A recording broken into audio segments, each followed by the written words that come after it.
Hey, Paul from Bike Rider Magazine here down in New Zealand, and this week we picked up something a little bit special. It might just look like an ordinary Yamaha MT-09, but you might notice it hasn't got a clutch lever and it doesn't have a gear lever either. Yep, it's the new Y-AMT automatic version of Yamaha's MT-09.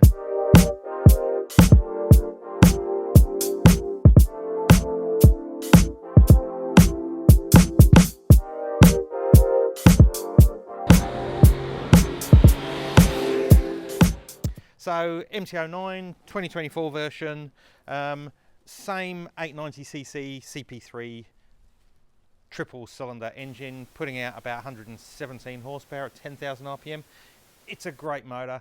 The MT-09s have been kind of like the hooligan bike when they were first released.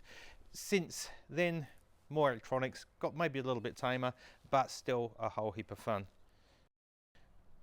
So for 2024, been a few changes. We now got a two-piece seat, slightly sportier riding position, different switchgear, which is a marked improvement, I must say. Nice 5-inch TFT dash and 6-axis IMU, so whole heap of electronics, all lean sensitive.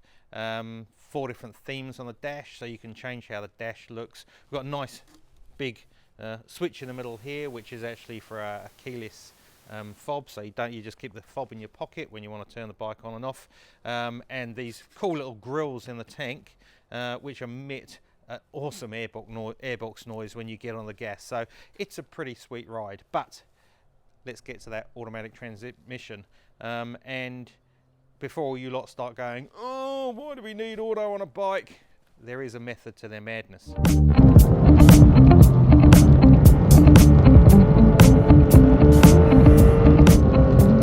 So the setup's slightly different than the Y-AMT version. You've still got your 3 rider modes, so you've got your rain, street, sport, and then you've got some user-defined ones that you can use as well.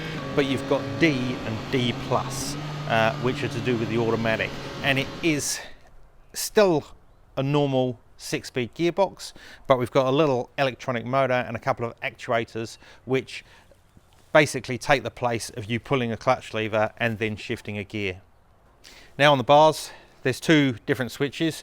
You've got an automatic and a manual switch on the right hand side here, and over here on the left hand switch gear you've got a push and pull toggle, plus and minus for changing gears up and down. And the one thing you will notice actually with this gearbox is neutrals at the bottom, and then 6 are all up from there, so you literally hit plus to change up and minus to change down.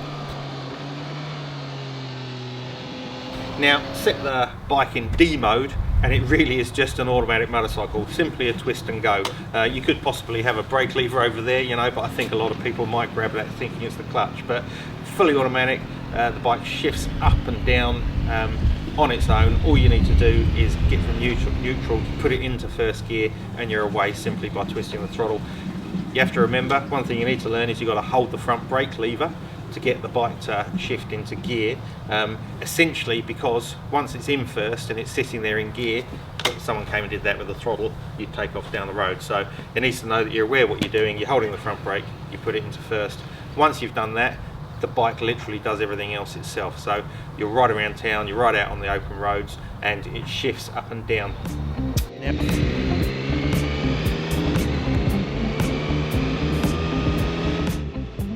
Would you say it's jerky? No, it's not necessarily jerky. Going into first gear, there's a bit of a clunk, as there often is with going into first gear on bikes.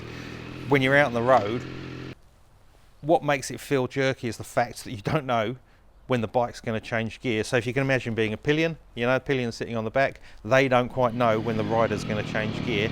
It's the same now for the rider, because the automatic transmission is changing gear for him. So it just takes a little bit to get used to when the bike's going to change gear, and essentially what you're doing is sort of rolling on and off the throttle. As you're sort of backing off, it will then change up.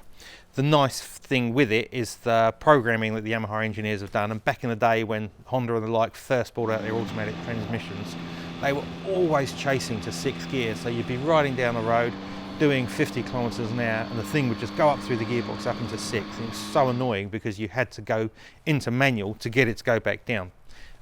None of that problem here on the Yamaha AMT system. if you're going to be riding down the road doing 50 kilometers an hour, where ordinarily you would be in, say, third or fourth gear, that's what this automatic gearbox does. It sits there in the sweet spot of the power for you. In D mode, it really is the more relaxed mode. You flick it into D+, it will hold on to the revs longer and it will be a little bit more aggressive with the gear shift. So you've got the two options there in fully automatic. There's also the option just to use the plus and minus. You can override it. If you want to drop down a gear, just hit the minus, it will drop down the gear, you'll do whatever you do, and then it'll go back being into automatic and it will shift back up again and so forth. So it is a sweet system.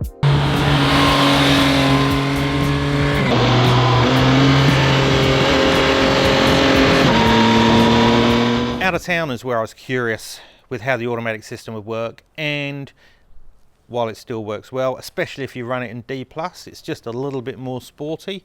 It kind of is out on the open road, especially in the twisties, where I was preferring to flick it into manual mode and then use the toggle to go up and down the gears. So if you're dropping down gears coming into corners, or you wanted to get into the torque or the meat of the power, that sort of thing, you've got full control over it. And also as you're coming into corners, you can blip down the gearbox, and the auto blipper is fantastic. It's never missed a gear since I've been riding it. You can whack it down a few gears, tip into a corner, drive out the other side like you would on a normal bike. Funnily enough, it was whilst riding out on the open road that I actually did start to appreciate the automatic a little bit more, and the reason being is I tend to ride with the balls of my feet on the pegs, so I can put weight through the foot pegs. Obviously when you're changing gear, you're having to move your foot all the time, you're moving around, you're changing, you're moving your hand and what have you.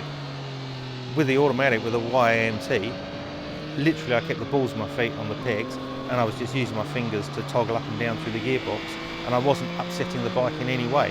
And it really did. It made you feel more secure, made you feel faster, dare I say it, and Yamaha reckon they've done testing on racetracks, and actually the automatic version is faster in a lap time than the manual version, believe it or not. So it really did sort of come into its own on the open road as well as in town, which actually really surprised me.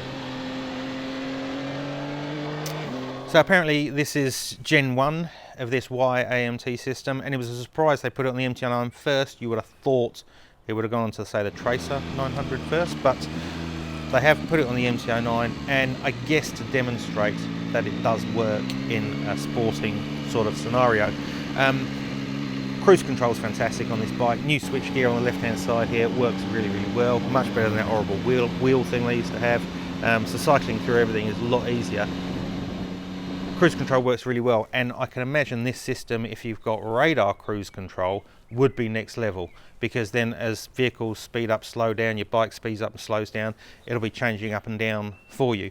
As it is with this, I set the cruise and then went to change gear and it instantly deactivated the cruise control, so they haven't quite got that system working yet. Other than that, it's typical MT-09. Great that the I had it in sports mode. Great that the electronics actually let you lift the front wheel, not get too scary high, but let you lift the front wheel and get going. As I say, 6-axis IMU, so everything's lean sensitive.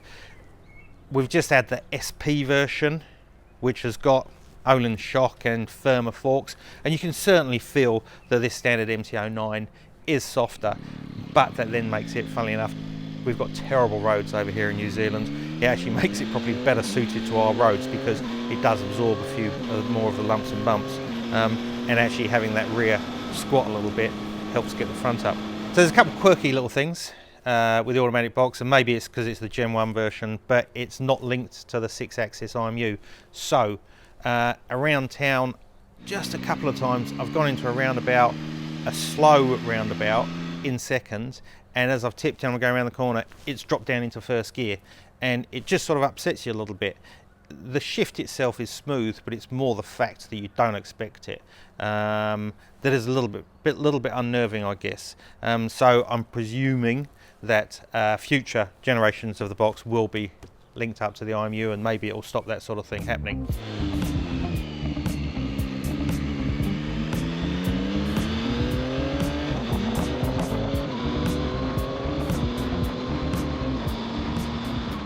So would I go for the Y-AMT over the clutch version?